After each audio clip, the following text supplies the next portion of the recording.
हैं?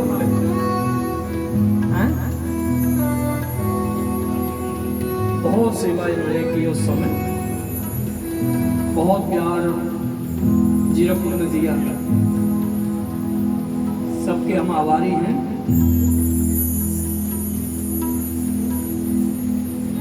बोलो वृंदावन बिहारी लाल की जय। प्रिय व्रतो तान पादो शत्रुपापते सुतो वासुदेवस्य कल्या रक्षायां जगता स्थितो।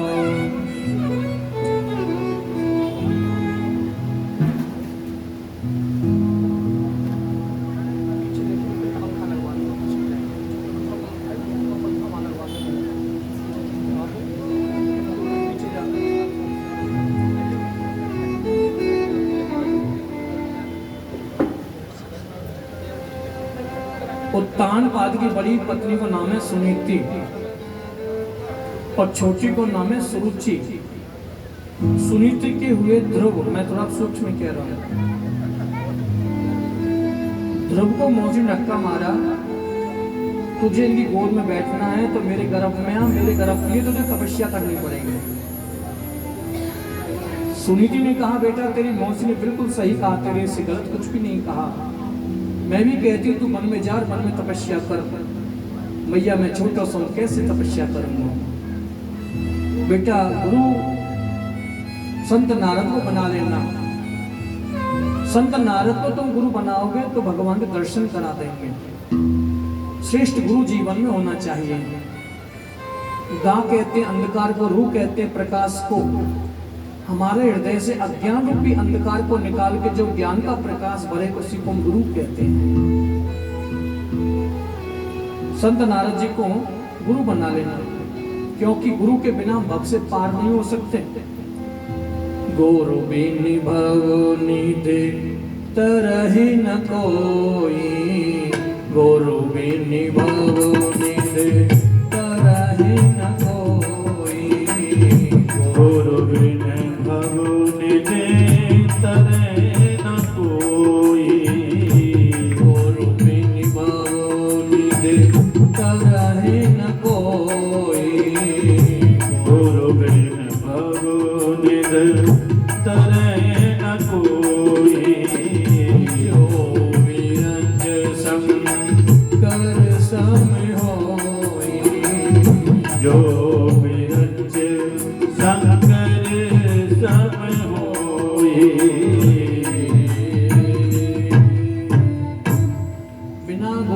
से पार नहीं हो सकते। जीवन में श्रेष्ठ गुरु होना चाहिए। शिक्षा गुरु तो हमें अनंत मिलते हैं, जिससे हमें शिक्षा मिले वो गुरु है। दीक्षा गुरु जीवन में एक मिलता है, जो कान में मंत्र देता है और वो रास्ता देता है भगवान का कि ये रास्ता है, इस रास्ते पे तुम चलोगे तो तुम भगवान को पालोगे। अब चलना ना चलना चेला के हाथ में। अब गुरु जी जहां जहां कथा करते हैं तो हमारे भक्त भी उन्हें मिलते हैं और उनसे चर्चा करते होंगे। अब वो जब हम जाकर दर्शन करते हैं उनके तो फिर कहते हैं अभी हमें खुशी है खाली। बहुत खुशी कब होगी जब हमसे ऊपर आओगे। मैं गुरु जी ये तो पूरे वृंदावन की बसकीना है, स्तंभ है आप। और आज गुरु जी का ही प्रसाद है जो कुछ में पड़ता रहा। मैं तो माध्यम हूं, उन्हीं का आशीर्वाद।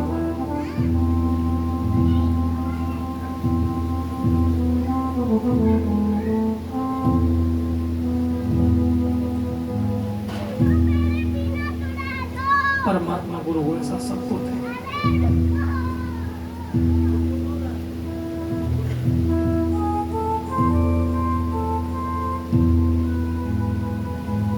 बिना गुरु के भव से पार नहीं होते। सुनीति ने कह दिया बेटा तो संत गुरु नारद को बना लेना। 4.5 साल की अवस्था में बन के और चल दी ध्रुव जी, संत नारद आगे से आ रहे, उन्होंने परीक्षा ली। ध्रुव जी ने सोचा मेरी माँ कहती है कोई भी संत ब्राह्मण महापुरुष आए तो उसको तुम प्रणाम करना, साष्टांग प्रणाम करना। अब उन्होंने सोचा ये बाबा जी हैं, संत हैं, इसलिए चरणों में प्रणाम कर रहे हैं, साष्टांग लेट के प्रणाम किया। अभी नहीं, बैठे रहो कन्हैया, कन्हैया बैठे रहो, टाइम है बहुत, इशारा कर देंगे जब बात बहुत टाइम है, अभी सुन ले दो उन्हें। तो यहाँ संत श्री सुखदेव जी कहते हैं, संत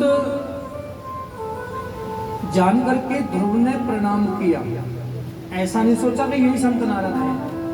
मेरी माँ कहती है कोई भी संत सामने से आ रहा है तो उसको प्रणाम करो साष्टांग लेट के।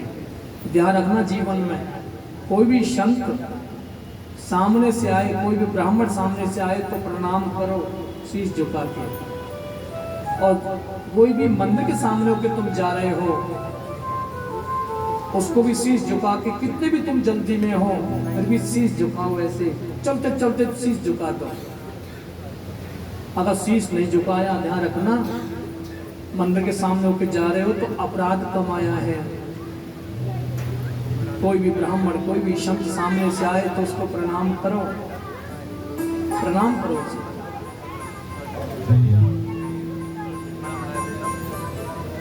संत नारद जी को प्रणाम किया साष्टांग लेट के।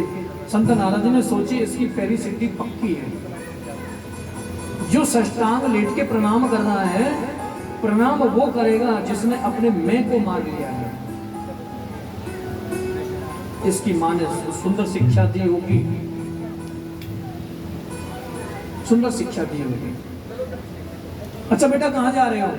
बाबा मैं वन में जा रहा हूँ। काय के लिए? तपस्या करने के लिए। काय की तपस्या? बोले विष्णु भगवान तपस्या करूंगा। मेरी माँ ने कहा मुझसे, बेटा वन में तो गब्बर शेर रहते, तुझे खा जाएंगे, जा लौट जा। बाबा मेरी माँ कहती है हर जीव के अंदर भगवान का निवास है। शेर, चीता, भालू, कुत्ता, हर जीव के अंदर भगवान का निवास है, ऐसा मेरी माँ कहती है। नारद जी ने सोची इसकी दूसरी सिद्धि पक्की है। पहली सिद्धि जो चरणों में साष्टांग लेट के प्रणाम कर रहा है। दूसरी सिद्धि इसकी कौन सी है? ऊपर चढ़ने की, बढ़ने की, बड़ा बनने की, भगवान के दर्शन करने की। दूसरी सिद्धि है विश्वासम फलदायकम, विश्वास है। और परीक्षा लूं। नारद जी ने कहा बेटा तेरी माँ थोड़ी बैठी है वन में, जो तुझे ले बेटा भूख लग रही है, रोटी खाई ले। तो ध्रुव जी मुस्कुरा के बोले, मेरी माँ कहती है जब दांत नहीं तब दूध दियो, जब दांत नहीं तब दूध दियो, अब दांत दिए कछु और भी देगो। मेरी माँ कहती है जब बच्चा जन्म लेता है तो माँ के आंचलों में दूध की व्यवस्था सबसे प्रथम आता है। परमात्मा दूध की व्यवस्था पहले करता है माँ के आंचलों में, बच्चा जन्म लेने से पहले। और जब बच्चे के दांत आ जाते हैं तो अन्न की व्यवस्था परमात्मा करता है। और तुम संत नारद नहीं हो सकते जब मुझे तुम घर जाने को कह रहे हो। संत नारद जी की आंखों में आंसू आ गए। बेटा मैं ही संत नारद हूँ, मैं तेरी परीक्षा में रहा था, तू परीक्षा में पास हो गया बेटा, मेरा आशीर्वाद है तेरे ऊपर, जा भगवान नारायण के तुझे दर्शन होंगे। और ओम नमो भगवते वासुदेवाय मंत्र दे दिया कान। जाओ बेटा। अब गुरु मेहरबान तो चेला पहलवान, जिसको गुरु का आशीर्वाद मिल जाए तो फिर क्या चाहिए, फिर तो आसान है रास्ता। ध्रुव जी ने जाकर के यमुना जी में से जल पान किया और दाहिनी जाग पर बाएं चरक को अर्शयनावस्था में ध्रुव जी ने वहां तपस्या की है। ओम नमो भगवते वासुदेवाय। पहला महीना शुभारंभ हुआ, केवल फल तोड़ के वो खा लेते हैं। 3 दिन तक कुछ नहीं खाते, तीसरे दिन शाम को केवल फल तोड़ के खाते हैं। ओम नमो भगवते वासुदेवाय। दूसरा महीना प्रारंभ हुआ, फल भी छोड़ दिए। अब पेड़ों के पत्ती जो है 9 दिन तक कुछ नहीं खाते, 9वें दिन शाम को केवल हरी हरी पत्तियां, छोटी छोटी पत्तियां पेड़ों की तोड़ के खा लेते हैं। ओम नमो भगवते वासुदेवाय। तीसरा महीना प्रारंभ हुआ, त्रिरात्रांते प्राप्ते कपित वरदासनः आत्मनः प्रत्यनुसारेण मासं नित्ये अर्चनम हरे। ध्रुव जी का अखंड भजन चल रहा है महाराज, अखंड भजन। ध्रुव जी का तीसरा महीना प्रारंभ हुआ है, 9 दिन तक कुछ नहीं खाते, केवल पानी पी के रह जाते हैं, थोड़ा पानी पी लेते हैं। ओम नमो भगवते वासुदेवाय। धीरे धीरे चौथा महीना आरंभ हुआ। चौथे महीने में 12 दिन तक कुछ नहीं खाते, 12वें दिन शाम को केवल वायु को पी रहे हैं। पंचमे मासनु प्राप्ते जित श्वासो निपात्मजः। ध्रुव जी अब वायु को पीने लग रहे हैं और धीरे धीरे ध्रुव जी ने अपने श्वास को रोक लिया। धीरे धीरे ब्रह्मरंध्र में जाकर के श्वास रोका, प्राण अवरुद्ध हो गए, एकदम सन्नाटा छा गया। देवताओं पे श्वास नहीं ली जा रही, देवता सब घबरा गए। देवता आए ब्रह्मा जी के पास, ब्रह्मा जी भगवान से बात करी। भगवान ने कहा एक नन्हा सा भक्त है और 5 साल का हुआ है अभी, वो 4.5 साल की तपस्या की है, 5 साल का हुआ है और वो ध्यान समाधि में इतना मस्त हो गया है, इतना मस्त हो गया है कि वो वायु को पी रहा है। तुमको अभी श्वास मिलना शुरू हो जाएगा, मैं अभी उसे दर्शन देता हूं। दर्शन अब ऐसा भागवत में नहीं लिखा है कि भगवान दर्शन देने जा रहे हैं, ऐसा नहीं लिखा। ऐसा लिखा है कि भगवान के हृदय में ध्रुव जी की झांकी प्रकट हो गई। ध्रुव जी की झांकी भगवान के हृदय में प्रकट हो गई, एक दूसरे के हृदय में प्रकट हो गई है झांकी। अब ध्रुव जी दर्शन कर रहे हैं भगवान के विराट रूप है, देख रहे हैं, मुस्कुरा रहे हैं ध्रुव, और इधर भगवान दर्शन कर रहे हैं ध्रुव के।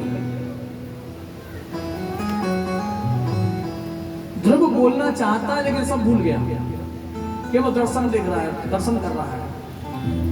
ध्रुव जी ने कुछ मांगा नहीं उस समय, देख रहा है केवल। अब भगवान भी कहना चाहते हैं ध्रुव कुछ मांग, लेकिन वो भी भूल गए कहना।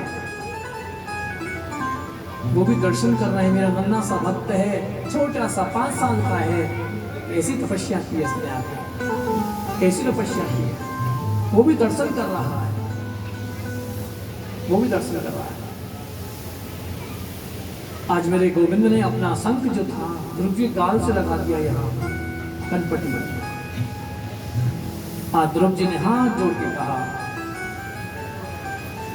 मूकं करोति वाचलं पंगुलनघ्यते गिरिं यत्कृपातमहं वन्दे परमानंद माधवम। ध्रुव जी कहते हैं भगवान मेरी सोई हुई वाणी थी, जो प्रसुप्ता थी, उसको आज आपने जगा दिया है। ध्रुव जी कहते हैं जीव की वाणी सोई हुई रहती है, आप कृपा करें तो जग सकती है। आपकी कृपा के बिना जीव आपको जान नहीं पाता है, और बिना जाने आपके चरणों में प्रीति कैसे करे। जो जानहि ताहि देहो जनाहि, जो जानहि ताहि देहो जनाहि, जो जाने ताहि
मय हो जाता है।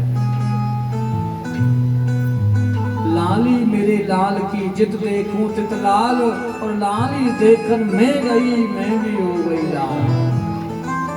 ध्रुव जी कहते हैं हाथ जोड़ करके, प्रभु मैं आज अपने आप को भाग्यवान मान रहा हूँ, सौभाग्यशाली मान रहा हूँ। मेरी जो वाणी थी, जो प्रसुप्ता थी, उसको आज आपने जगा दिया है। भगवान बोले मांगो, क्या मांगना चाह रहे हो, सीधी सी बात बोलो ना। ध्रुव जी कहते हैं प्रभु मुझे भक्ति चाहिए, संतों के चरणों में प्रीति चाहिए, मुझे भक्ति चाहिए। भगवान ने सोचा ये संतों के चरणों में प्रीति तो मांग रहा है, भक्ति तो ये मांग रहा है, लेकिन ये तपस्या क्यों की है? सिंहासन में बैठ के दिखाऊंगा। फिर मौसी को चैलेंज लेके आया है? तुमने मुझे धक्का मारा है, मैं भगवान नारायण को प्रकट करूंगा, वन में जाऊंगा, प्रकट करूंगा और इस सिंहासन में बैठ के दिखाऊंगा। ये चैलेंज करके आए थे मौसी से ध्रुव। तो आज वहां से जब चले हैं, अब ध्रुव जी चले हैं वहां से, भगवान ने वरदान दिया भक्ति का, संतों के चरणों में प्रीति का, क्योंकि भक्ति मांगी और संतों के चरणों में प्रीति मांगी, इसमें और कुछ नहीं मांगा। ध्रुव ने ध्यान रखना। अब ध्रुव वहां से चले हैं तो उत्तानपाद राजा ने रथ सजा के भेज दिया, मेरा बेटा आ रहा है, उसको रथ में लाया जाए। रथ में बिठा के ध्रुव को लाए, और जैसे रथ में से उतरा तो प्रथम द्वार पे, मेन गेट पे बाहर मौसी फूलों की डलियां लेके खड़ी है और फूल बरसा रही है।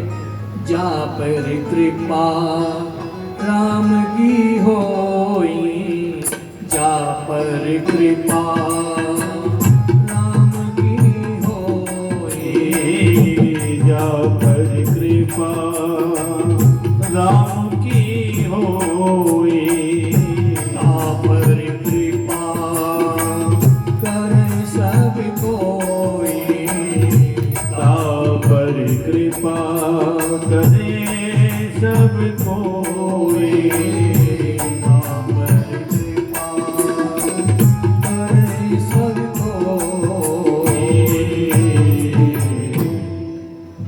जो मौसी धक्का मार रही थी, आज वो फूल लेके खड़ी है। मौसी के चरणों में ध्रुव जी ने साष्टांग लेट के प्रणाम किया। मौसी फूल बरसा रही है।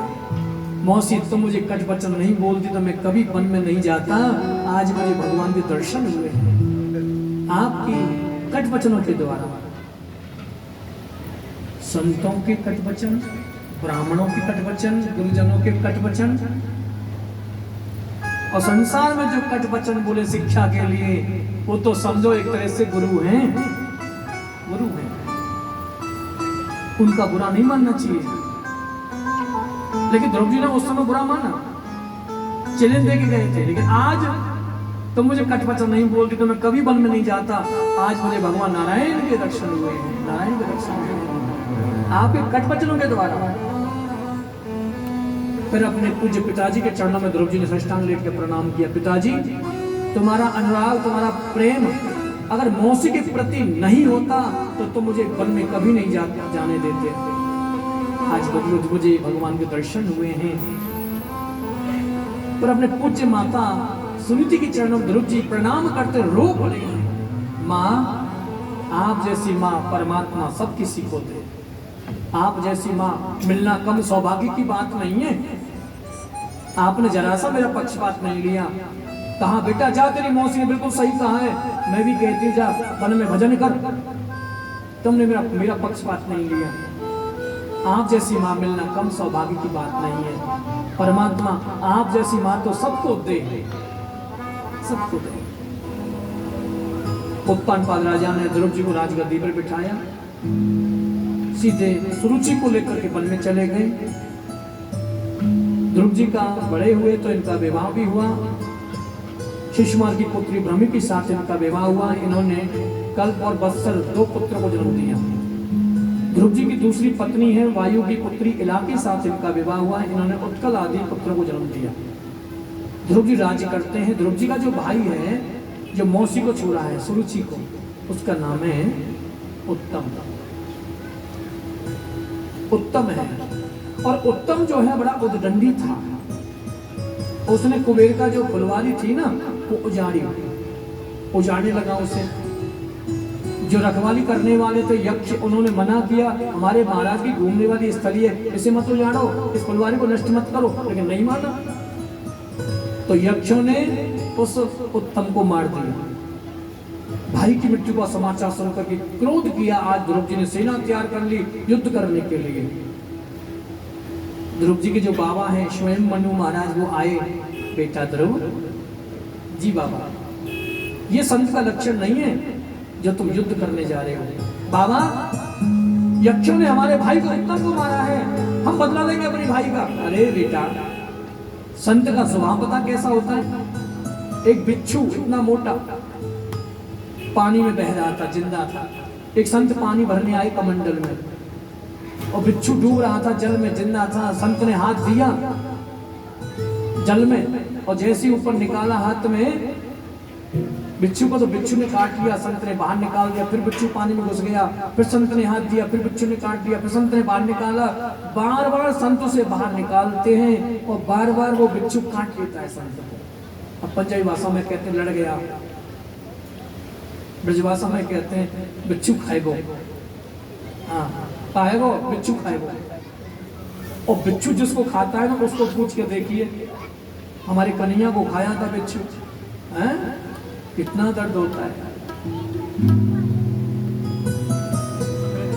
कितना दर्द होता है बिच्छू काटने से।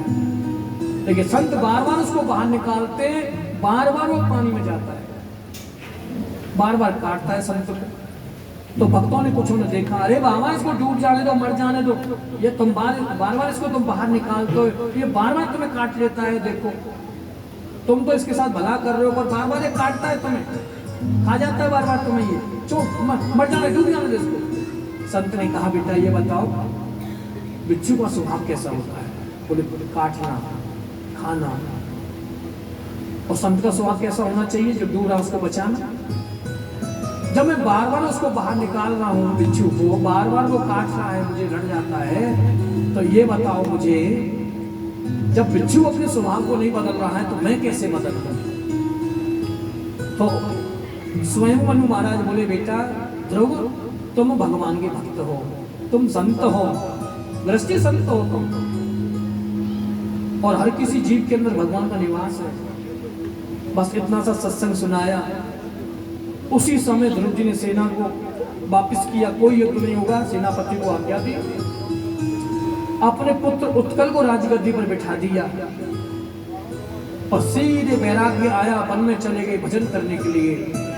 बिनु सत्संग विवेक न होई, बिनु सत्संग विवेक न होई, बिनु सत्संग विवेक न होई, बिनु सत्संग विवेक न होई। राम कृपा बिनु सुलभ न सोई, राम कृपा बिनु सुलभ न सोई।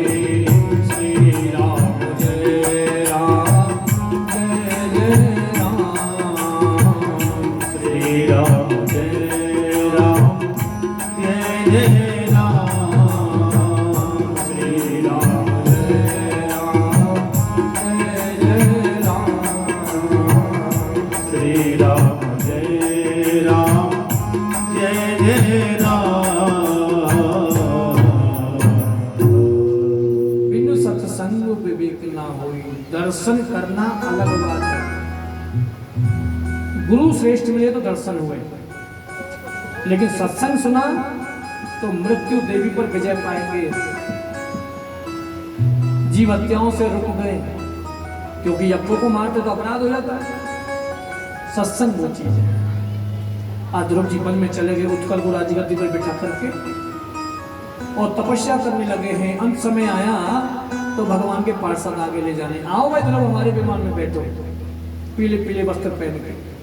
अब जैसे वो बैठने को तैयार भय हो ध्रुव, तो मृत्यु देवी आ गई। ध्रुव जो मृत्यु लोक में आया है, मुझे अपनाना पड़ेगा पहले, सहसा ही नहीं जाएगा कोई। ध्रुव ने इशारा करे भगवान के पार्षदों की ओर, क्या करूं मैं? पार्षद बोले, इसका सिर नीचे करो नीचे कराओ और इसको इसके सिर पे पैर रख लो, इसको सिद्धि बना दो और विमान में आ जाओ। ध्रुव जी हाथ जोड़ के बोले मौसी जरा सिर नीचे को करना। और जैसे मृत्यु देवी ने सिर नीचे को किया तो ध्रुव जी ने अपना पैर उसके सिर पर रखा और ध्रुव जी ने अपने भगवान के पार्षदों के हाथ बढ़ाया तो पार्षदों ने पकड़ के उठा के और अपने विमान में बिठा दिया और लेके जा रहे हैं। मृत्यु देवी टुकुर टुकुर देखती रह गई। और यहाँ सुखदेव जी कहते हैं मृत्यो मुरणं पदं दत्वा आरोरोहात भूतम ग्रहं।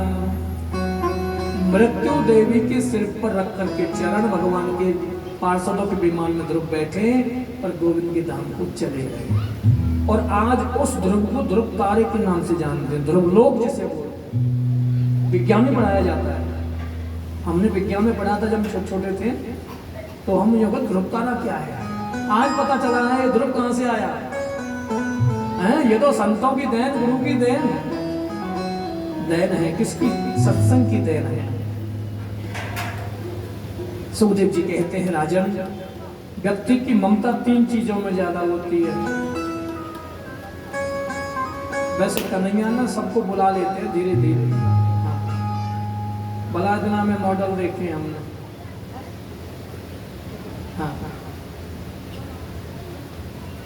तो 6-7 साल में आए ना तो काफी चेहरों पे डाउनिंग आ गई है। हाँ, झा साहब तो ऐसे ही जैसे पहले थे नंद बाबा। पर नंद बाबा की तो जब कन्हैया भये तो सफेद बाल से काले हो गए थे हैं? आज तो खूब गाएंगे। देखो आज मैं कुछ थोड़े प्रसंग सोच में कहूंगा तो ऐसा मत सोचना कि महाराज जी ने आफत काटी है, समय का अभाव रहेगा इसीलिए थोड़ा सा। अब यहाँ ध्रुव जी चले गए, ध्रुव तारे के नाम से जाने लगे हैं। सुखदेव जी कहते हैं राजन, कहते हैं तात स्वर्ग अपवर्ग सुख धरिए तुला एक अंग। सत्संग की महिमा महान है, ध्रुव जी इसके प्रमाणित हैं। 1 मिनट का सत्संग जीवन को अमर बना देता है, जीवन को बदल देता है। 1 मिनट का सत्संग, सत्संग की महिमा इतनी महान है। स्वर्ग मुक्ति और वैकुंठ भी 1 मिनट के सत्संग के आगे थोड़े होते हैं। आज हमारे तुम्हारे पास सबके ऊपर राम जी की बड़ी असीम कृपा है। हमारे श्री जितेंद्र झा राधे राधे को भगवान ने प्रेरणा दी कि कथा कराओ भागवत की। हाँ, तो देखो आज हम तुम सब उसका आनंद ले रहे हैं, पर राम जी की कृपा है, हमारे कन्हैया की कृपा है। ममता 3 चीजों में ज्यादा होती है। सुखदेव जी कहते हैं पत्नी, पुत्र और पैसा। ममता परमात्मा से दूर करती है, प्रेम परमात्मा से मिलाता है। प्रेम सबसे करो लेकिन ममता किसी से मत करो। ममता करोगे तो फंस जाओगे मकड़ी वाले जाल में। सब दिया हुआ है, मेरे गोपाल का है। पत्नी है तो गोपाल की है, बच्चे हैं तो गोपाल के हैं, परिवार है तो गोपाल के, रिश्तेदार हैं तो गोपाल के हैं, और जो भी कुछ मेरे पास है सब उसी का दिया हुआ है, हैं? सब उसी का दिया हुआ है।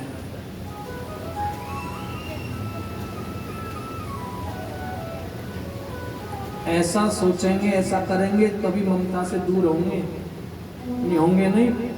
तुम सोच रहे मेरी पत्नी है, मेरा पैसा, मेरी कोठी है, मेरी गाड़ी है, फिर तो ममता है गई। जहाँ मैं आ गई तो समझ लो फिर ममता हो गई। मैं नहीं, सब तेरा है, तेरा दिया हुआ है सब, परिवार तेरा है। मेरी ड्यूटी लगाई है तूने, इसकी सेवा करना, मैं ड्यूटी कर रहा हूँ अपनी। मेरी ये नौकरी है प्रभु, आपने लगाई है मेरी नौकरी। सबको जान करके ये सेवा करो परिवार में।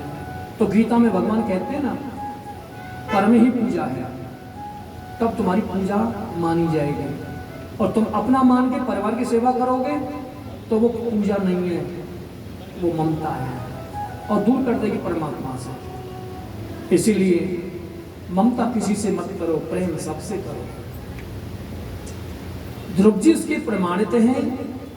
सत्संग जीवन में क्या करता है। आचार्य श्री सुखदेव जी कहते हैं, राजा ध्रुव जी के पुत्र का नाम है उत्कल महाराज। उत्कल महाराज के वंश में अंग हुए। अंग महाराज के पुत्र बैन कहलाए। व्यक्ति के बिगड़ने के 4 साधन हैं, रूप, जवानी, पद और पैसा। जय हो।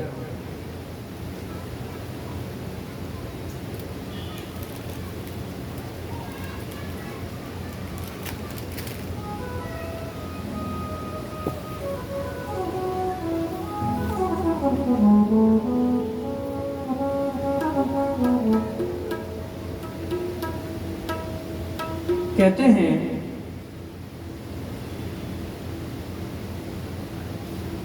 संत श्री सुखदेव जी महाराज, व्यक्ति के बिगड़ने के 4 साधन, रूप, जवानी, पद और पैसा। अगर इसके साथ में हमारे पास विवेक ना हो तो विवेक आता सत्संग से। अब कथा तो हजारों लाखों लोग सुनते हैं, पर अमल करता है उसको विवेक होता है। जो अंदर ग्रहण करता है उसको विवेक होता है।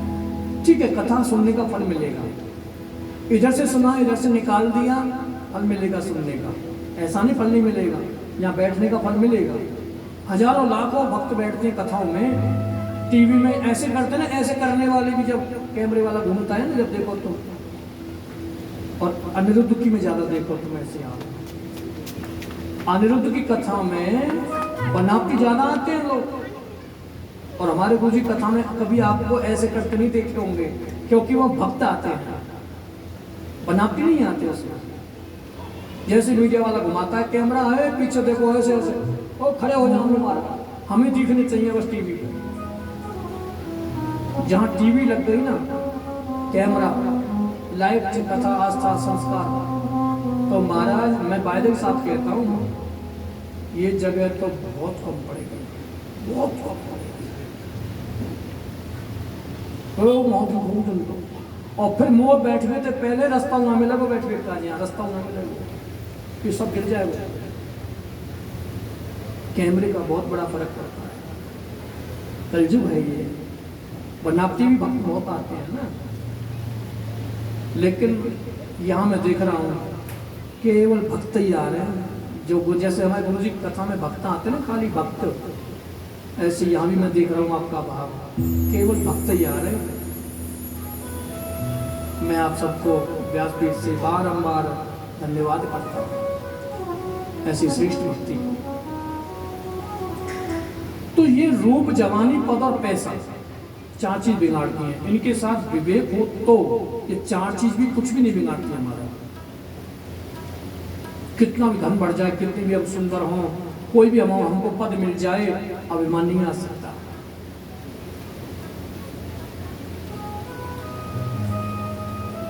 यदा देवेषु वेदेषु गोषु विप्रेषु साधुषु धर्मे मयि च विद्वेषः सवा आसो विनश्यते। वेदों के प्रति, गौ ब्राह्मणों के प्रति, धर्म के प्रति जिसके मन में नफरत हो जाती है, जो इनका अपमान करता है, वो जल्दी सीख नष्ट हो जाता है। अब बहन महाराज, अब देखो ध्रुव जी के जो पुत्र हैं बहन, इन्होंने संतों का और ब्राह्मणों का अपमान किया। संत ब्राह्मणों ने श्राप दे दिया, मृत्यु हो गई। फिर देखा कोई राजा नहीं है पृथ्वी पर, इन्होंने मंत्र को शक्ति से, संतों ने मंत्रों की शक्ति से मंथन किया उसके शरीर को, महाराज पृथ्वी जी को प्रकट किया। बोलो पृथ्वी जी भगवान की। पृथ्वी जी की जो पत्नी है ना, साक्षात लक्ष्मी है, साक्षात लक्ष्मी जी है। पृथ्वी जी महाराज के यहाँ दुख भी पड़ी, सूखा पड़ी, लोग भूखा मरने लगे, अन्न धन उपज नहीं रहा है। तो पृथ्वी जी ने धनुष बाण लेकर के पृथ्वी को नष्ट करने चल दिए, इस पृथ्वी को नष्ट करूंगा। तो पृथ्वी ने गाय का रूप धारण किया और कहा, महाराज कर्मणाम जायते जंतुः कर्मणे विलीयते सुखम दुखम भयम खेवम कर्मणीवाभिपद्यते। जीव का जन्म भी कर्म के आधार पर होता है, मृत्यु भी कर्म के आधार पर होती है, सुख दुख जो मिलता है सब कर्म के आधार पर होता है। अस्ति चेदीश्वरः कश्चित् फलरूपिणं कर्मणा कर्तारं भजते सोऽपि न हरकतो प्रभुहीशः। यदि ईश्वर नाम की कोई चीज है सज्जन, वो भी फल उसी को देती है जो कर्म करता है। जो कर्म नहीं करता उसको ईश्वर फल कभी नहीं देता। ना भोक्तम कियते कर्म जन्म कोटे सतैरपि अवश्यमेव भोक्तव्यम कृतम कर्म शुभाशुभम। आज हमने अच्छा कर्म किया, आने वाले समय में अच्छा भाग्य बनेगा। आज बुरा कर्म किया है, आने वाले समय में बुरा भाग्य बनेगा। बोया पेड़ बबूल का तो आम कहाँ से आए। आइए, हमारे श्री NT शर्मा जी पधार चुके हैं कथा में और सभी बैठे रहे साइड से।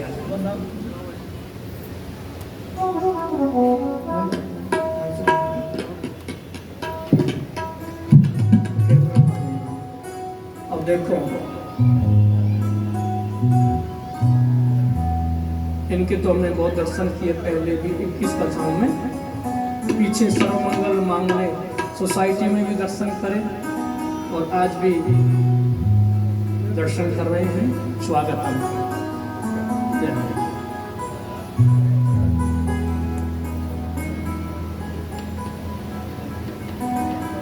तो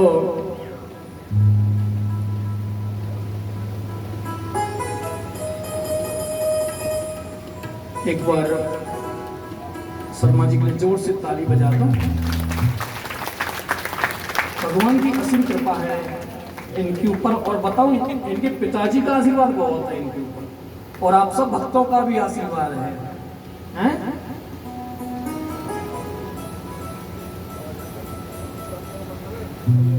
भगवान ऐसी बना के रखे हैं, खूब दिन दूनी रात चौगुनी भगवान करें और भक्ति श्रेष्ठ इनको भी मिले, ऐसा मेरा व्यासपीठ से भी भगवान से प्रार्थना है।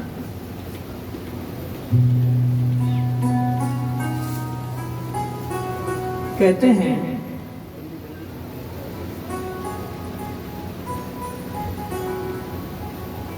देखो, आज गुलाब की माला नहीं आई थी ना, तो गुलाब के फूल आ गए हैं।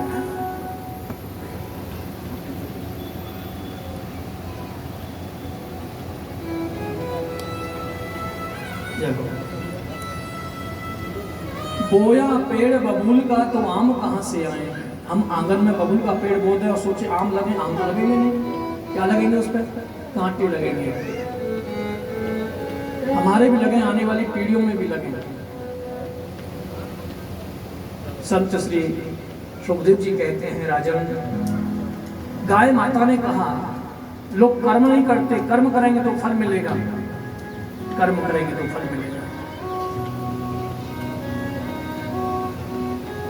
लोग आलसी हो गए। कर्म उपदेश कीजिए आप। पृथ्वी जी ने कर्म उपदेश किया प्रजा के लिए, तो खेतियां जोतना, बीजना, मैजना शुरू किया। हरियाली छाने लगी, वर्षा होने लगी, अन्न धन की उपज होने लगी। पृथ्वी जी ने देखा लोग कर्म तो करते लेकिन कोई भगवान का भजन नहीं करता। दोनों काम करने जरूरी हैं, अपना कर्म भी जरूरी है और भगवान का सुमरन भी जरूरी है। अगर एक काम करोगे तो हमें सफलता नहीं मिलेगी। दोनों काम करने जरूरी होंगे। अपना कर्म भी मत छोड़ो और भगवान का सुमरन भी मत छोड़ो, भगवान को भी याद करो। कहते हैं संत श्री सुखदेव जी महाराज, पृथ्वी जी महाराज ने यज्ञ करने का संकल्प लिया। पहला यज्ञ हुआ, दूसरा हुआ, तीसरा हुआ, चौथा हुआ, पांचवा हुआ, छठवां हुआ। क्रम अनुसार 99वां यज्ञ चल रहा है, एक कम 100।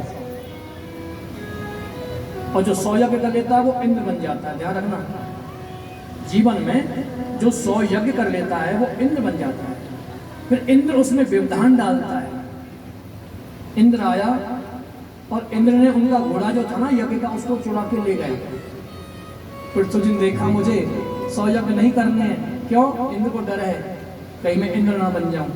भाई पद को सबको डर रहे हैं, तब वो कुछ ना कुछ व्यवधान उसमें डालने की कोशिश करेंगे।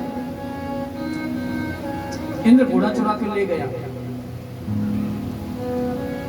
पृथ्वी ने 99वें यज्ञ में पूर्ण आहुति डाली, पूर्ण किया उस यज्ञ को कि अब मैं यज्ञ नहीं करूंगा। और जैसी आरती हुई तो वहां यज्ञ कुंड से वहां अग्निदेव भगवान प्रकट हुए। बोलो अग्निदेव भगवान की जय। अग्नि भगवान बोले वरदान मांगो पृथ्वी जी। पृथ्वी जी ने हाथ जोड़ के कहा ना कामय नाथ तदभ्यहम। क्या मांग रहे हैं ध्यान से सुनना। ना कामय नाथ तदभ्यहम क्वचिन्न यज्ञः। महाराज पृथ्वी जी कहते हैं मुझे स्वर्ग नहीं चाहिए, मुझे वैकुंठ भी ना चाहिए, मुझे वैभव भी नहीं चाहिए, मुझे ऐश्वर्य भी नहीं चाहिए। क्या चाहिए? जो महापुरुषों के मुख से निकलने वाली आपकी अमृतमय कथा है उसको श्रवण करने के लिए मेरे कानों में 10,000 कानों की शक्ति आ जाए। क्या मांग रहे हैं? कथा के लिए सुनने के लिए जो महापुरुषों के मुख से निकलती है आपकी अमृतमय कथा, उसको श्रवण करने के लिए मेरे कानों में 10,000 कानों की शक्ति आ जाए। भगवान ने कहा 2 कानों की शक्ति का भी दुरुपयोग करते हैं। चुगली निंदा सुनने के लिए कान लगाते दीवारों से। बच्चे अगर कथा में मंदिर में देवालय में डिस्टर्ब करे तो उनको नहीं रोकते, तो तुम 10,000 कानों की शक्ति लेके क्या करोगे? पृथ्वी जी ने हाथ जोड़ के कहा मेरी आत्म तृप्ति नहीं होती है 2 कानों की शक्ति से। मेरे कानों में 10,000 कानों की शक्ति आए। भगवान ने वरदान दिया। देख करके अंतर ध्यान हुए।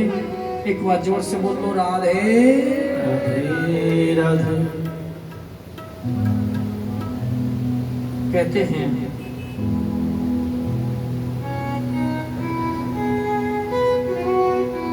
इन्हीं पृथ्वी जी महाराज के पुत्र का नाम है अंतर्ध्यान। अंतर्ध्यान के बेटा हुए हविर्दान, हविर्दान के पुत्र है प्राचीन मही राजा। अच्छा, प्राचीन राजा जो हैं क्या कर रहे हैं? यज्ञ कर रहे हैं। और यज्ञ में क्या कर रहे हैं? ये घोड़े बकरों की बलि लगा रहे हैं। बहुत बड़ा हवन कुंड है, बहुत बड़ा हवन कुंड है और घोड़े बकरे इकट्ठे करे हुए हैं। एक एक मंत्र बोल के और उसमें घोड़ा बकरे की आहुति स्वाहा स्वाहा स्वाहा।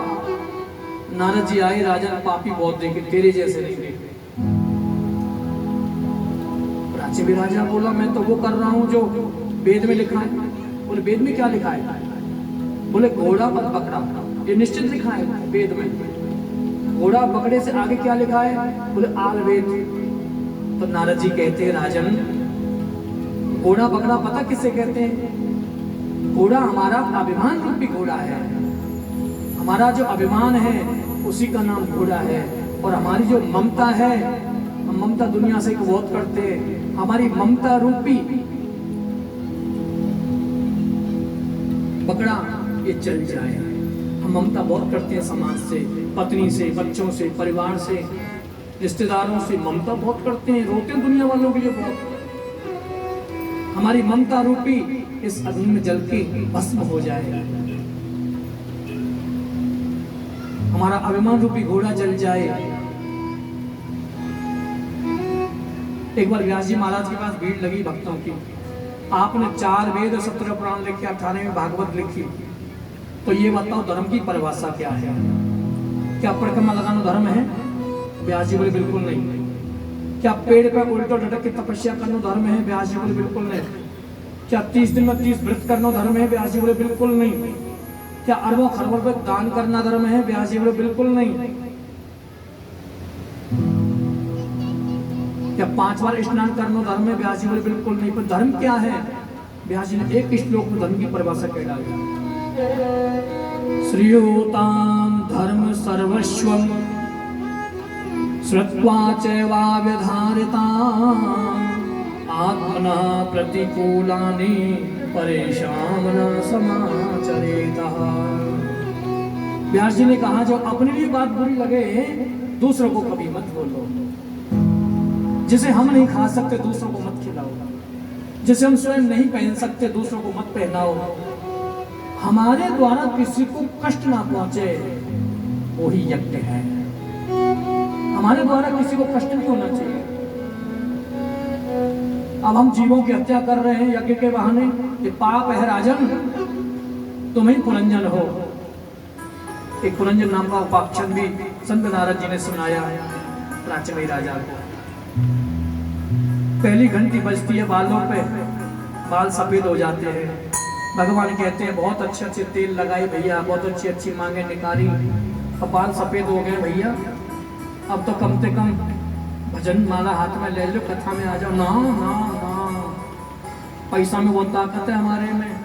हम जाते ब्यूटी पार्लर में जाकर के वहाँ 2 घंटे में निकल के हमें गए, ये वही है और है, अतः पहचान हो जाते हैं।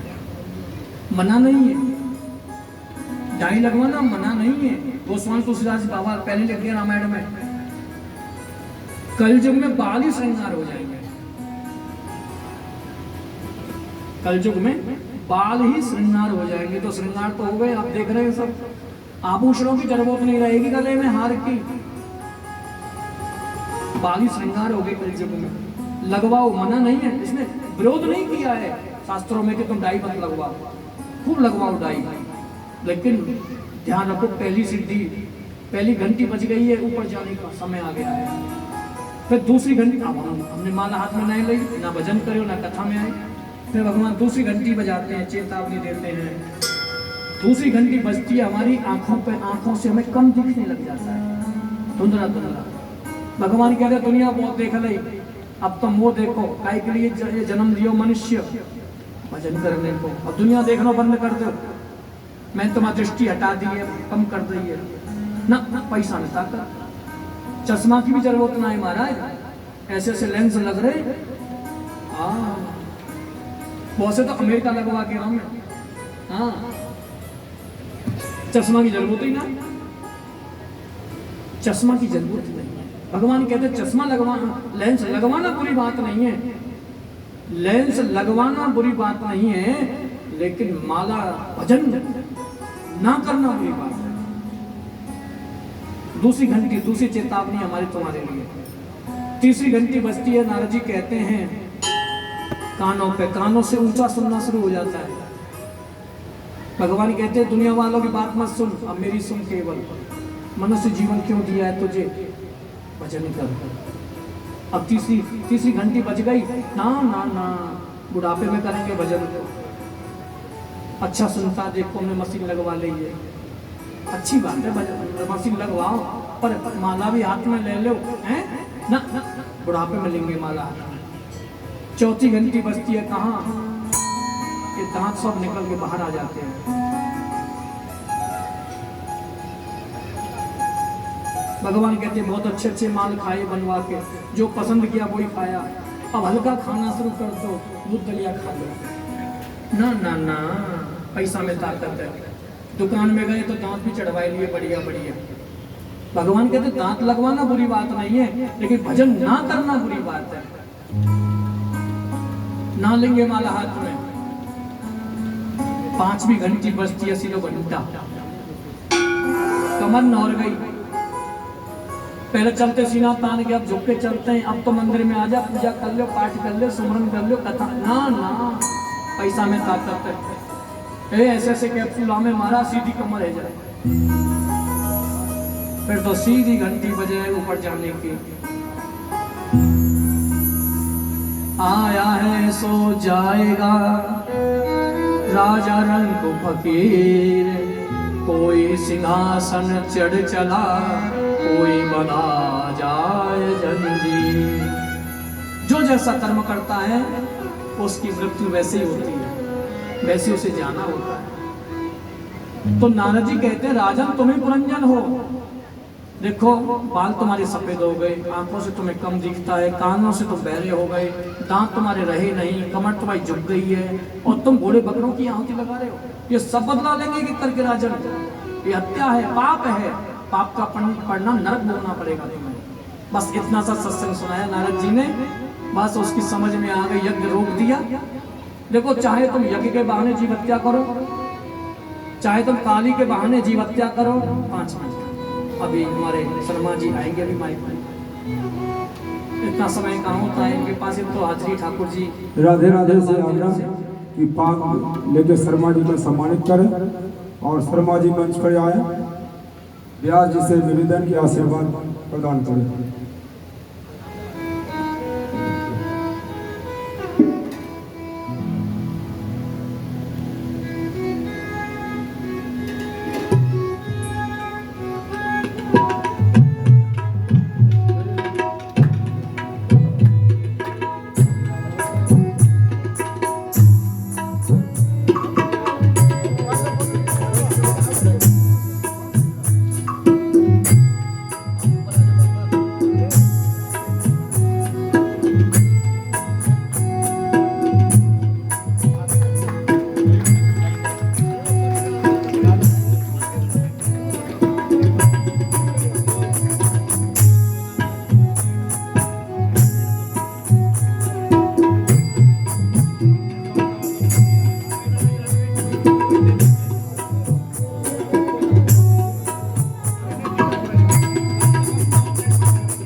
वृंदावन बिहारी लाल की। इनका बहुत कीमती समय होता है, थोड़ा सा शर्मा जी।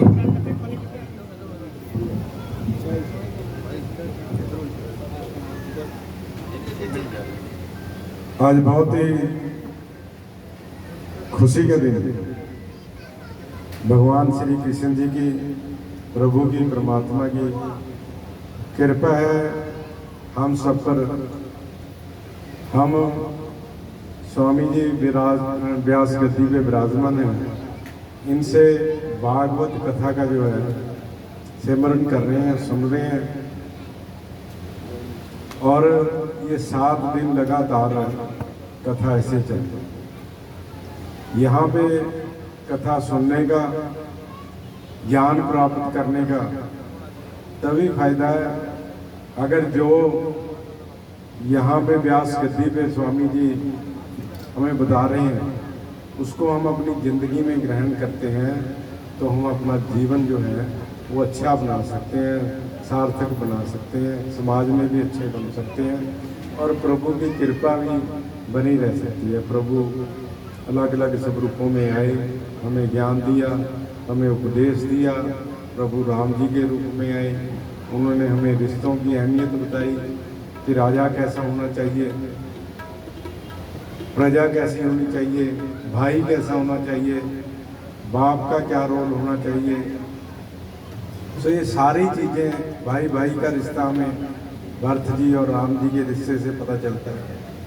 आज आप देखो ना, राज के लिए भाई भाई का कत्ल कर देते हैं। वो 14 साल खड़ाओं की पूजा करते रहे, गद्दी पे नहीं बैठे। तो पिता की आज्ञा राम जी ने देखो मानी, 14 साल वनवास के लिए चल गए, कोई बात करने की। आजकल बाप पुत्र में कितने झगड़े हो जाते हैं। फिर वादा कैसा होना चाहिए, रघुकुल रीत सदा चली आई, प्राण जाए पर वचन नहीं। आजकल आपने देखा होगा कि लोग कमिटमेंट वादे बड़े बड़े कर लेते हैं, जब इलेक्शन हो जाते हैं मुड़ के कोई बात ही नहीं करते। तो ये भगवान राम जी के हम राम राज की बात करते हैं, रावण की नहीं करते, क्योंकि राम जी के राज में सबको, राजा अपनी प्रजा की धार्मिक, राजनीतिक, सामाजिक हर उम्मीदों पे खरा उतरते थे, इसलिए राम राज की बात करते हैं।